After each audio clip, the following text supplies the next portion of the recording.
Hey everybody, Rich Fournier here for the Peak Results Academy podcast. And in this episode, I sit down with Amanda Bell. She's a real estate agent with At Home Realty in Ashland City, Tennessee. Last year, she was ranked number 27, according to Real Trends in 2019 for individual transactions. So number 27 in individual transactions across the entire United States. She did 255 individual transactions with 2 admin staff. Unbelievable. And somewhere inside this interview, she leaks that she did over 300 individual transactions by herself in a previous year. So stay tuned to this amazing episode. If you're looking to create a peak result in real estate, you have to listen to this episode. Stay tuned. Have you ever wondered why some people thrive in all areas of their life? Welcome to the Peak Results Academy podcast with your host, Rich Fournier. Each week, we interview industry experts who consistently dominate in the fields of health, business, and beyond. Our mission is to share their personal struggles and strategies so that you can create your own peak results. Welcome to the Academy. Hey everybody, Rich Fournier here from the Peak Results Academy podcast. I'm your host. And in today's episode, I'm super excited to have Amanda Bell with, she's an agent at Home Realty in Ashland City, Tennessee. Thank you so much for being on this podcast today with us, Amanda. Thank you so much for having me. Amanda, of course, you're aware that this podcast is about creating a peak result in someone's life, business, and health. Today, we're talking all things real estate. Last year, I just want to get right to this. Last year, you were ranked number 27 in the country by Real Trends. So in the U.S., all right? Yes. In the U.S., out of 2 million agents, individual transactions, number 27 in the country by yourself. Yeah. That is a peak result if I've ever heard one. So I want to talk about how you created these kind of results in your life. That's an extraordinary accomplishment. Okay. Right. So let's talk about it. How long have you been in real estate for? 17 years. 17 years. And you know what? You're working out of a small town. I mean, I looked it up. Maybe I'm wrong, but there's less than 5,000 people in your town. You're about 30 minutes. That's right. You're about 30 minutes away from Nashville. Yeah, that's right. Over 200 transactions by yourself. Yes.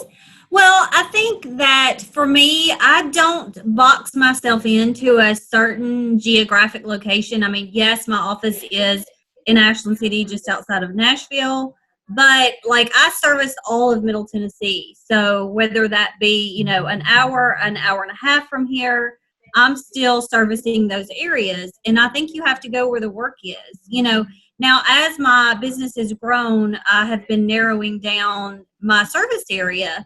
But for the most part, I'm still servicing the same amount of people that I always have.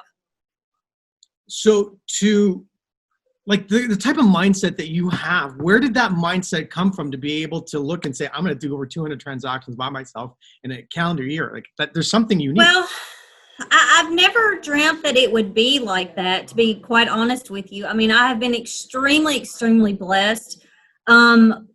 I have this internal drive to continue to keep going and to keep doing better and to keep pushing myself.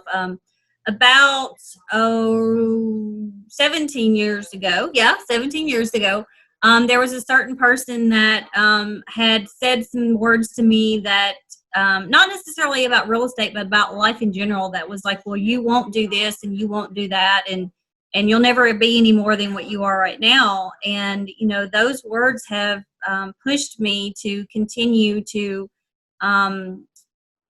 create different avenues, diversify. I think that, a lot of times people in whatever career will get to a certain level and then they feel like they need to branch out into different categories. And my opinion has always been, if you do one thing really well, then, stay and focus on that. And so that's what I've tried to do is not take on too many different directions. But, in the same time, I've been absolutely blessed to turn the numbers that I have. And I realize that it's a lot more than what some teams are doing. So it's, I can't say anything other than being blessed. Is there a, like, did someone give you this amazing database to just say, here you go, here's this database of 1,000 people, they're all going to transact? Like, how did you get started in this crazy game? Well, to be honest with you, when I started real estate, I only was going to be part-time. So I was going to build and sell spec homes with the man that I was married to at the time.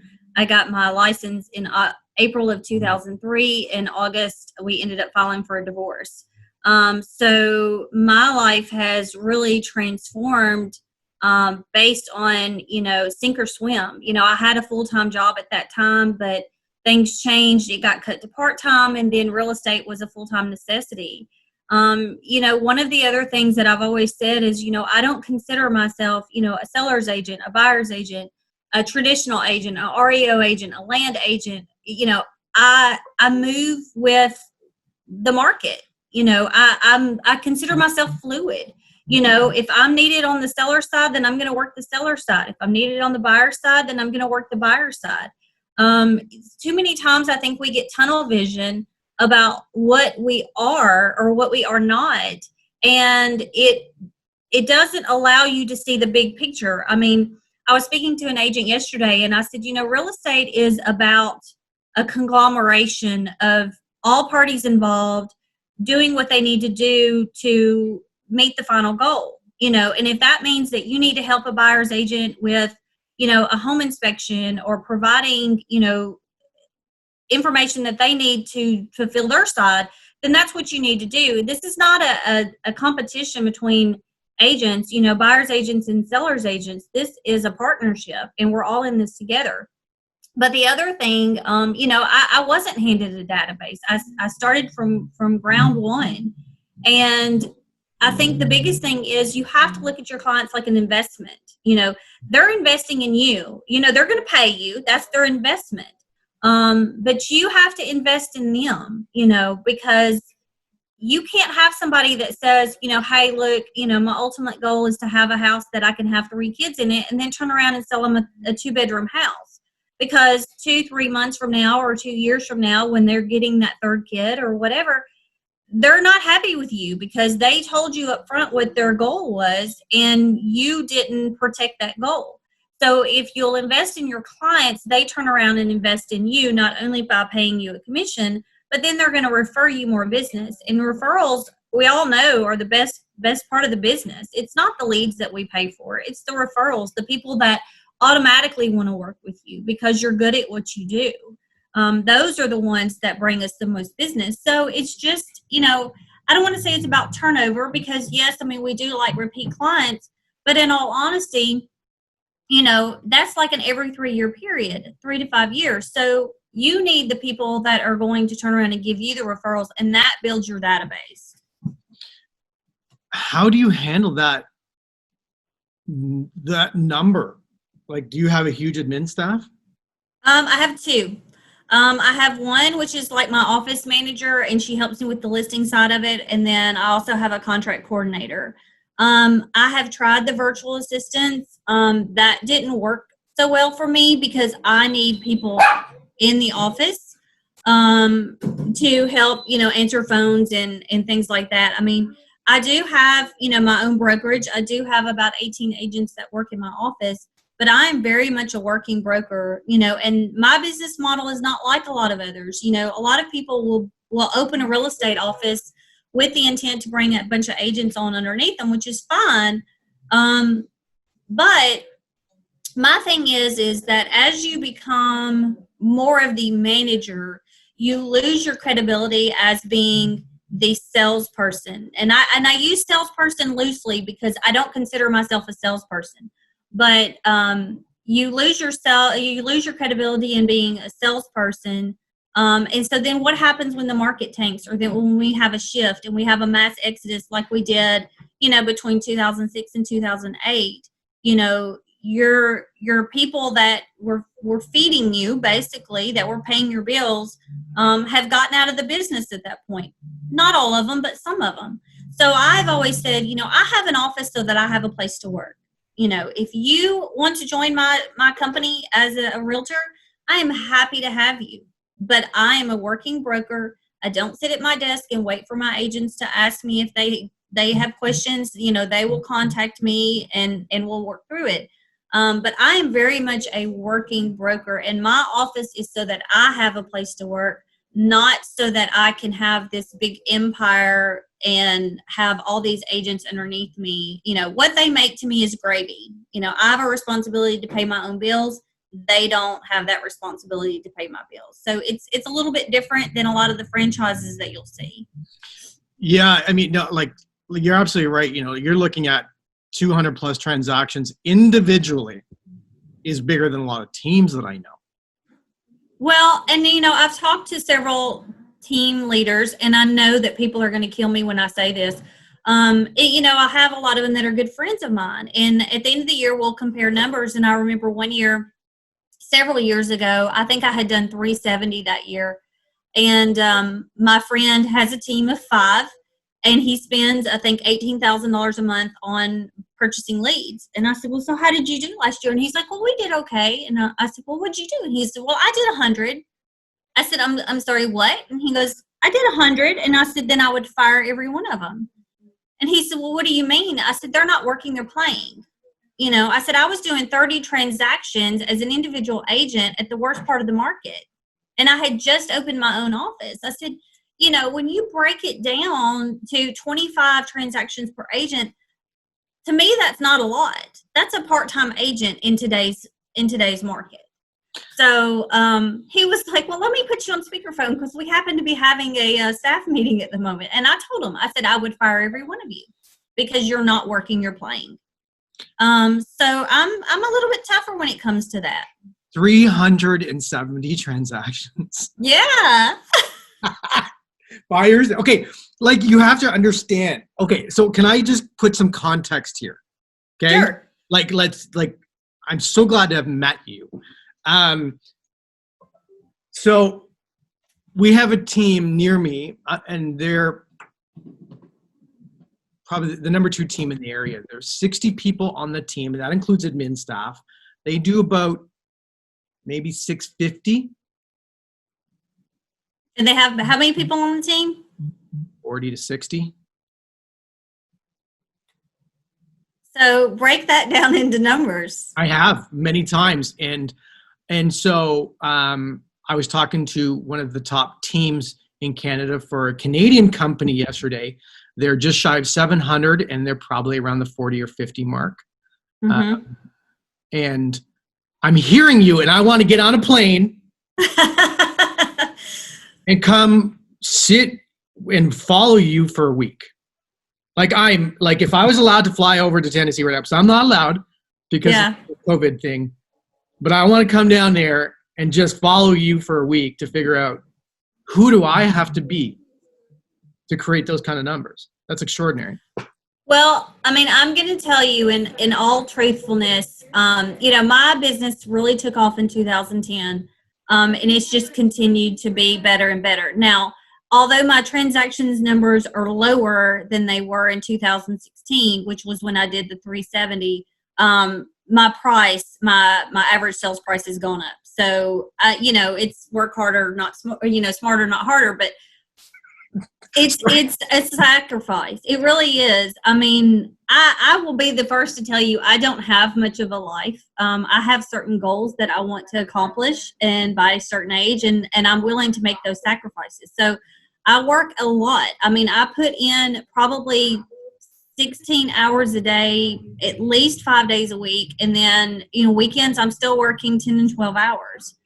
But that's what I choose to do. And I realize that is not for everyone. Fortunately, it's not for everyone.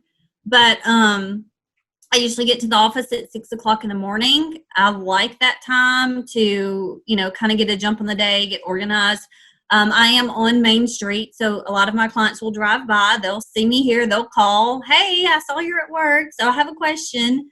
And I still take those calls. I'm very accessible to my clients. When I go on vacation, I still take my laptop. I still take my cell phone, and I still, do as much work as I can, because the reality of it is this is my business.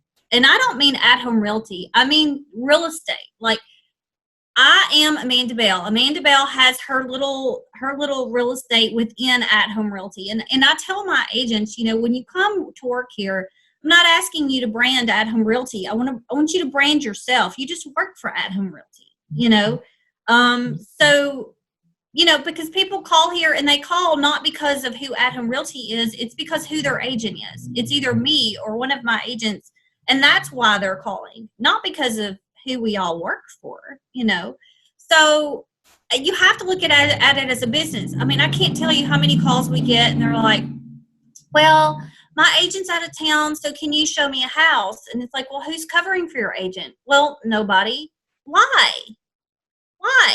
Did Sam Walton shut the doors because he wanted to go on vacation? No. He made sure that his business was fully functional so that he could take the time away that he needed for his peace of mind.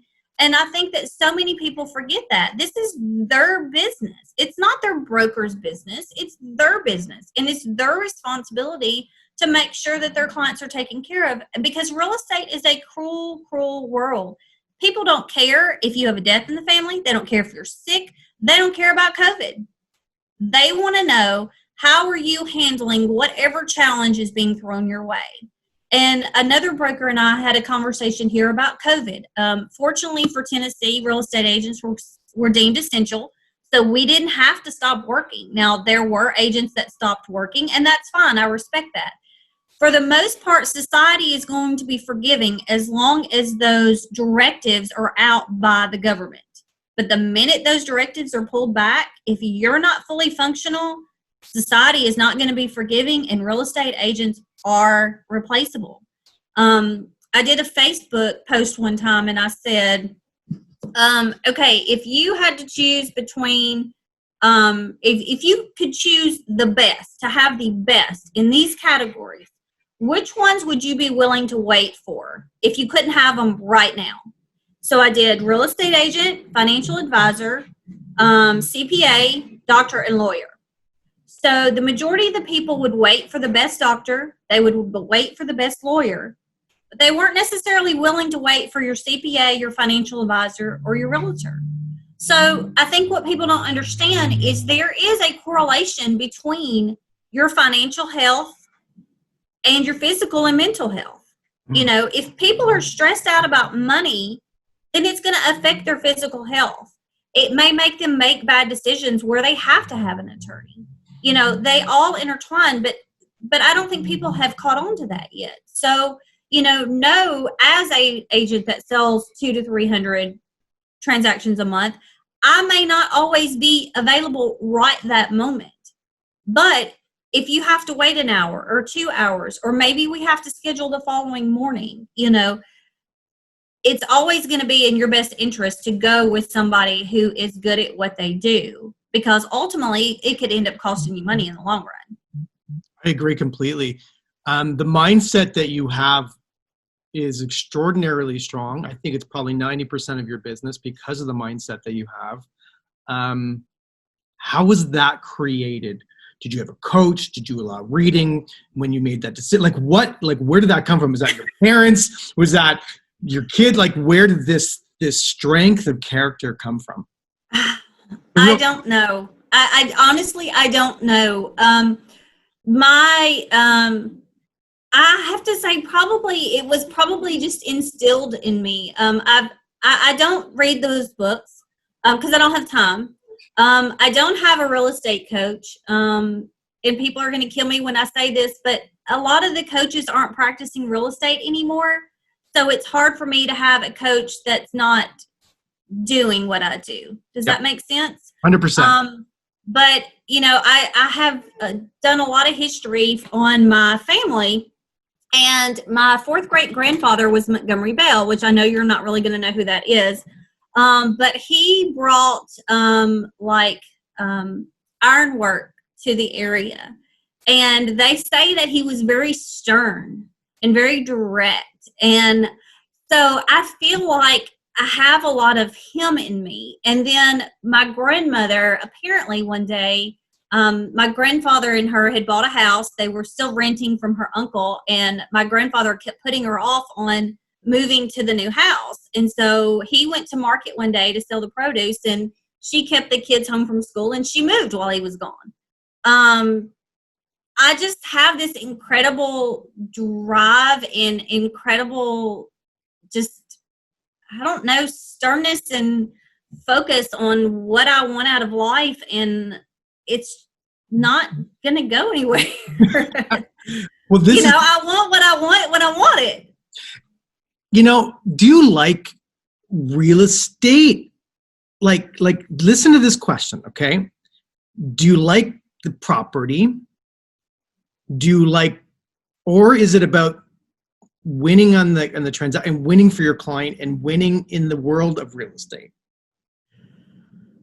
I think that focus that has shifted over the years. I do set goals because I'm a firm believer that if you don't set goals, you don't know where you need to be. Like, the only year that I haven't set goals is 2017.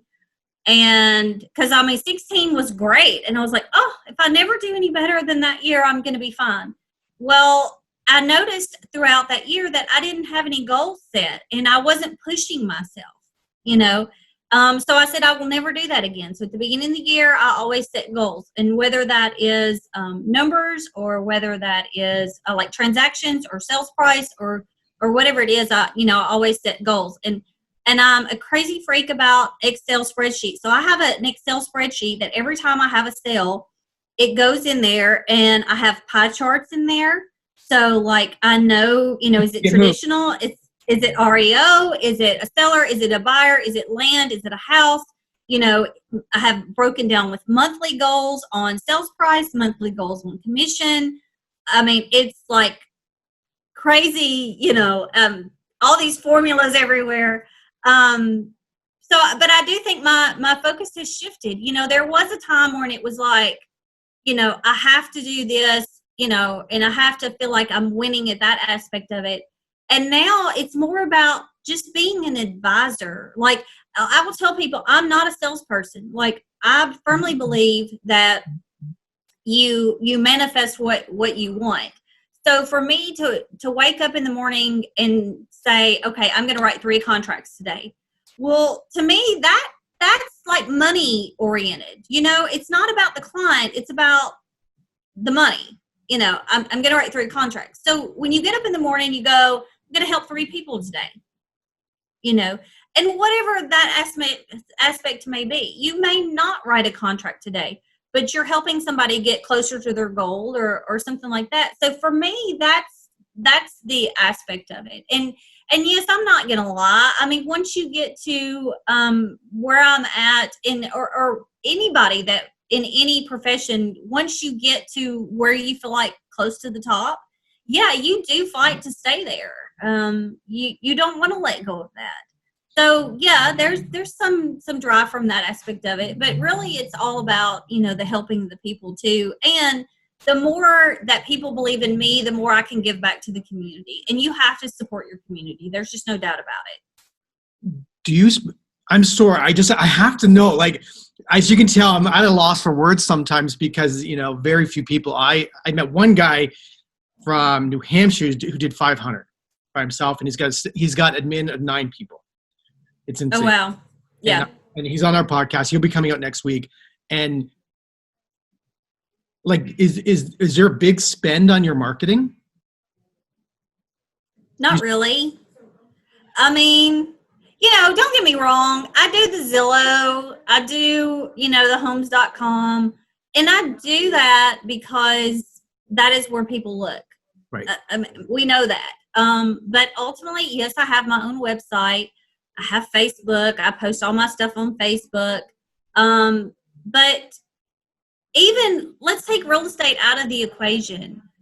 Like, I have a huge following, and it's huge to me. It's only 5,000 people, but that's huge to me. I'm not trying to be like an athlete or something like that. But if there's something important, like, there's been times where somebody's been down on their luck here for whatever reason, like somebody lost their house in a fire or something like that.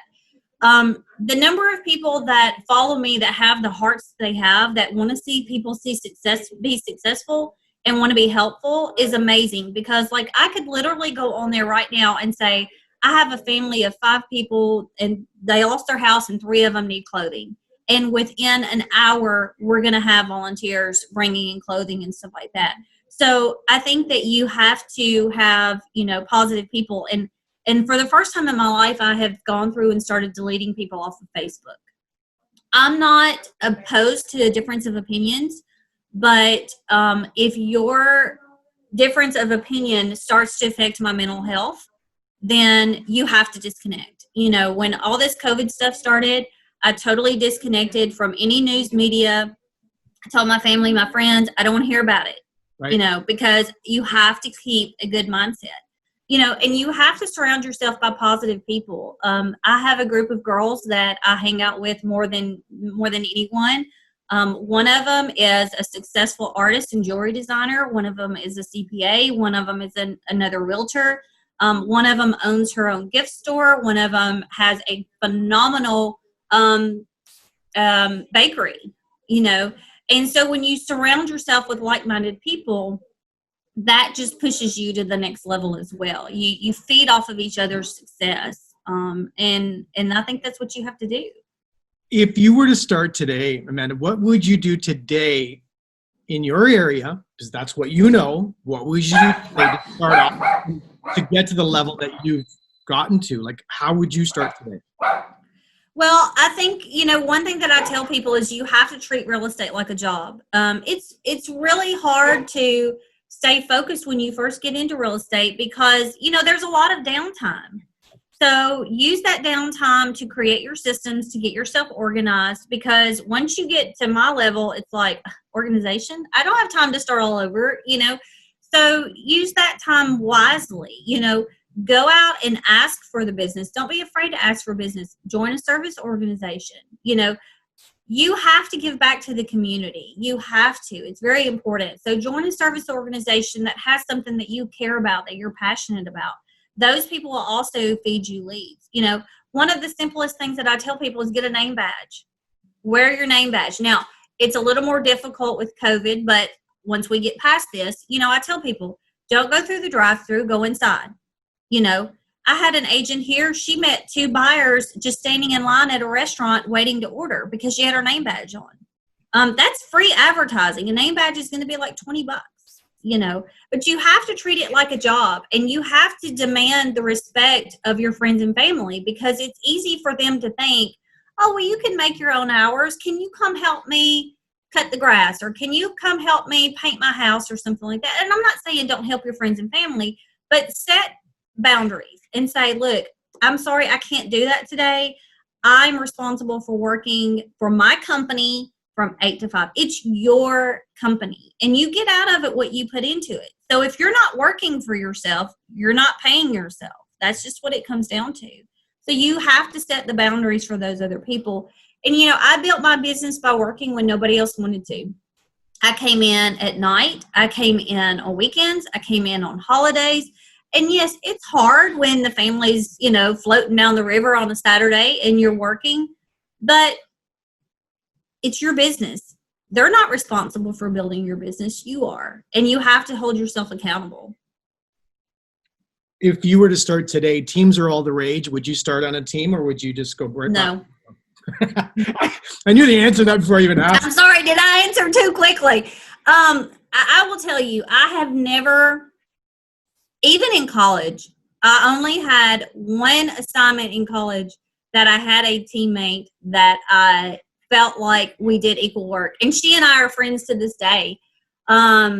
I've always felt like one person does the majority of the work and the other one reaps the benefits.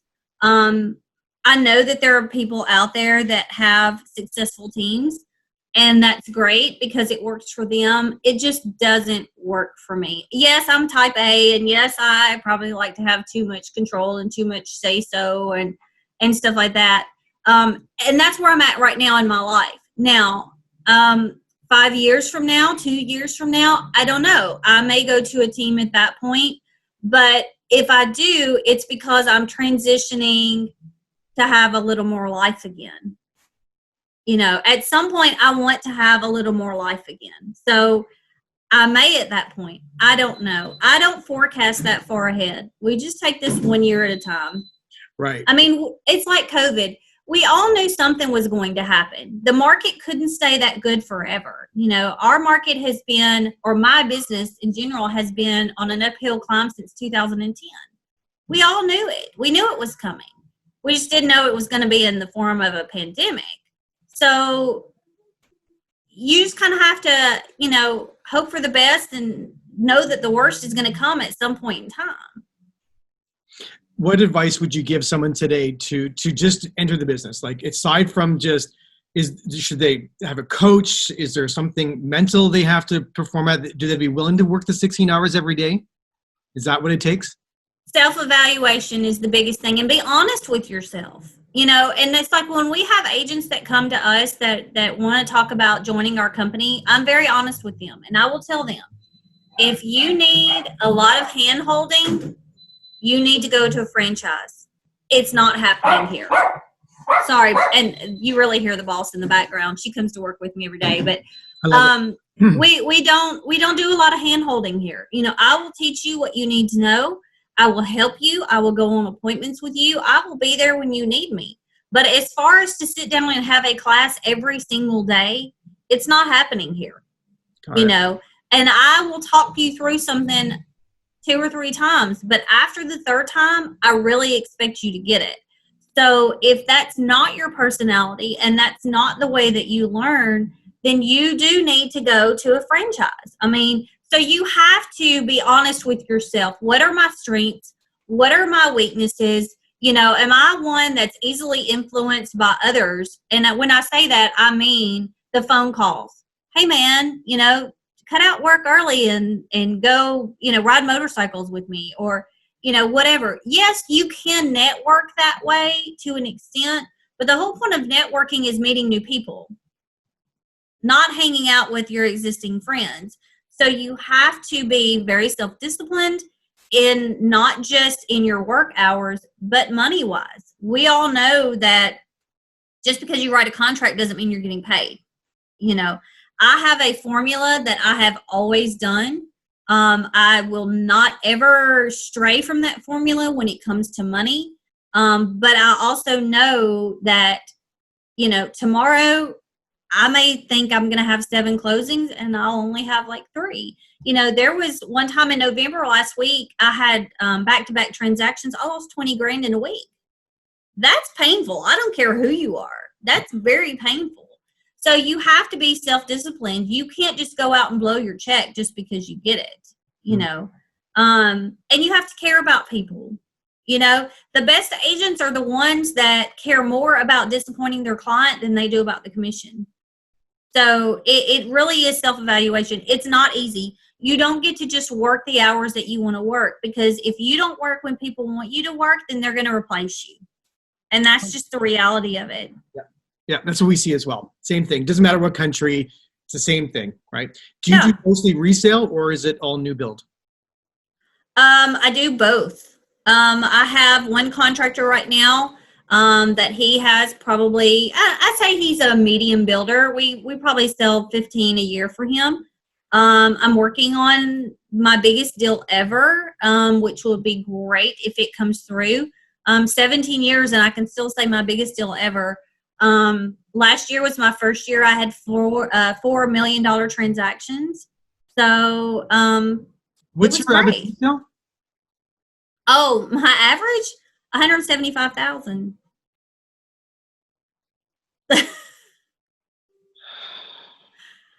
Yeah. So, I mean, but I do it all. I do single wides, and I do double wides, and I do site built homes, you know, and I do farms, you know. I mean, you have to treat everyone the same. And in fact, I'm thinking about starting a new campaign. And you'll be the first I've told about this. I haven't even told my girls here in the office. Yay! So I want to start. My theme is, or my tagline now is like Amanda Bell Sells. But I want to go to Realtor of the Stars is what I want to be. But I'm not talking about rock stars and country music stars. I'm talking about the farmer that, you know, has decided to retire. Or maybe the 20-year-old that bought his first house. I mean, those are my rock stars, right? I mean, they're just as important. And I tell people, you know, I can sell a single wide just as well as I can sell $1 million property. Everybody's just equally as important. So that's kind of where I'm headed is, you know, everybody's going to feel important. You have just opened up my world to another number that I hadn't even contemplated, and I didn't even know it was possible for an individual agent to produce at that level with two support staff. Yeah. Like I've never met anyone like you. Well, good. Yeah, and I that's think what makes me me. And I think, you know, our audience, what you've done is you've elevated our audience mindset to what is possible. To what is possible. I mean, so maybe someone doesn't want to work 16 hours a day, but they can work 10 hours a day, maybe do 150. Yeah. 120, which our average resale price is 750,000 or 500,000. Right. Right. How many agents are you competing with? I don't know. Good answer. No. How many are in do you know how many are in Nashville, like in mid Tennessee to South? Well, I don't really feel like I compete with the Nashville agents. I don't know. It's just, I mean, yes, I do sell in Nashville, but it's just different there. Right. You know, one of my biggest competitors is my old broker, and I love her to death. She is a wealth of information. She's a wealth of knowledge. Yeah. I say we're competitors, because we do interview for a lot of the same properties, but we don't compete against each other, if that makes sense. So like if somebody calls me and says, hey, you know, I want you to do this advertising campaign, will you consider it? Well, if I consider it, she doesn't. And if she does it, I don't, you know. She has Santa Claus. She does photos with Santa Claus. I do photos with the Easter Bunny. So we have this great respect. Now she's older than me. She's at a different point in her career than me. She's at a different point in her life than me. And, you know, we have a lot of conversations about, hey, you know, I've got this problem, you know, how would you handle this? Or right. What are your thoughts on this? Or how would you make this work? Or what can I do? And she's just like literally right down the street from me. So that would be my biggest competitor. And I realize that, you know, there's a lot of new agents and there's a lot of hungry agents. And I realize that at some point, you know, I may not be on top of the world. But at that point, I still want to be an advisor. You know, we had an agent just retire last year, and I believe she's 85. And I'm scared to death of her, and she knows that, but I love her dearly. But she was a wealth of knowledge, and she demanded respect, and she got respect from the other agents here. So, you know, people will be like, well, where do you want to be when you're 5 years from now? Well, when I'm 85, I want to be her. Let's forget 5 years. How do I stand out in my marketplace like you?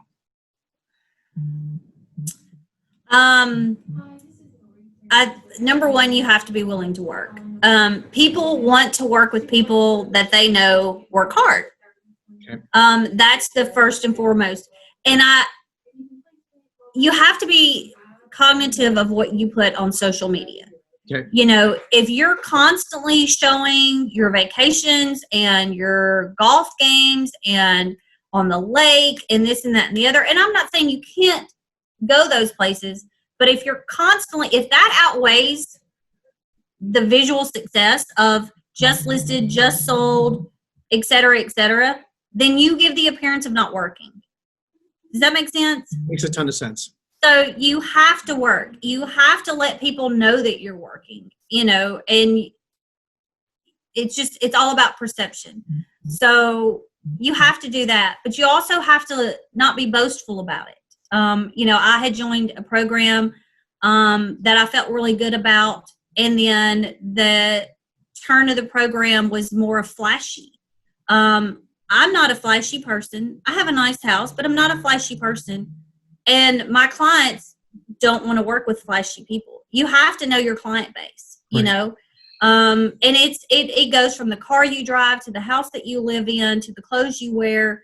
And I'm not saying that you can't have nice things, but you have to you have to stay humble, and people want to know that you care. So maybe it's crawling under a house to make a deal work. The one thing that I tell people is there are a lot of agents out there that are like, I want my 3%. I don't care. If this deal falls through, I don't care. I just want my 3%. Well, if I have to fix a window screen, I'm going to fix the window screen and I'm going to pay for it. I mean, yesterday I went and I'm in the process of repairing their fiberglass bathtub. I mean, it cost me $20 in a little bit of time. I mean, or go caulk around a window. I did a class one time. I attended a class and it was called Ninja Agents. And it was talking about the things that you do for your clients that go above and beyond, So if you have to pay for that termite treatment, pay for the termite treatment. Because $1 today is more than $1 that you had yesterday. And all those dollars add up. And you might only make $1 today, but that client has given you 2 clients, which gives you $3. So you have to look at everything as an investment. Your time is important too. So would you rather a deal fall through over $500 when you can make $3,000 or start all over? You have to think about the whole aspect of it. So don't be afraid to work. Don't get too big for your britches is what we say down here. Stay humble, but invest in your clients. That's how you get to the levels that everybody else is at. I just want to be a fly on your wall every day to hear what you're talking, thinking, doing every day, and post more. Like, I want to follow you during the day and see what you're doing every day on social media. And when I sit down at night and say, hey, what this amazing agent, what did she do today? That's inspiring, by the way. Well, thank you. I appreciate it. And I appreciate you. I know you have 3 buyers that are waiting to go through property. And you have no idea Roger Bannister broke the 4-minute mile? Yeah. After he did that, I think another 7 people did it right after him. Mm-hmm. Someone like you is like breaking the 4-minute mile. 370 transactions with 2 agents. I mean, with 2 admin staff. Yeah. That's a 4-minute mile record in my mind. And so you're opening up other people's ideas of what they could accomplish. So I appreciate everything you just did today. So thank you very much. Oh, no problem. Thank you so much. And if anybody out there, wants, to talk, I'm not a coach. I don't know if I could ever be a coach, but, I'm happy to talk through anybody and help with anything. But good luck to everybody out there because it's a hard world right now. It is. And I appreciate who you are. And thank you so much for spending some time with us and giving of it freely. And thank you. Thanks again. Have an amazing day and good luck today. All right. Thanks. Thanks again, Amanda. All right. Thanks for tuning in to today's show. If you like what you've heard and you're interested in seeing if you are fit to work with Peak Results Academy, here's what I want you to do next. Head over to peakresultsacademy.com/call. That's peakresultsacademy.com/call and book an appointment to speak with our team. We'll get on the phone with you for about 45 minutes and get you crystal clear on 3 things. Number 1, what do you really want out of life and your business? Number 2, what is not working for you today? And number 3, the exact strategy you should be using to create massive change in these areas. Remember, changing your life and creating massive results does not happen by itself. You need expert guidance to make it happen. We're helping clients all over the world create peak results in their health, in their businesses, and in their personal lives. To see if we can help you do the same, head over to peakresultsacademy.com/call. We'll chat soon.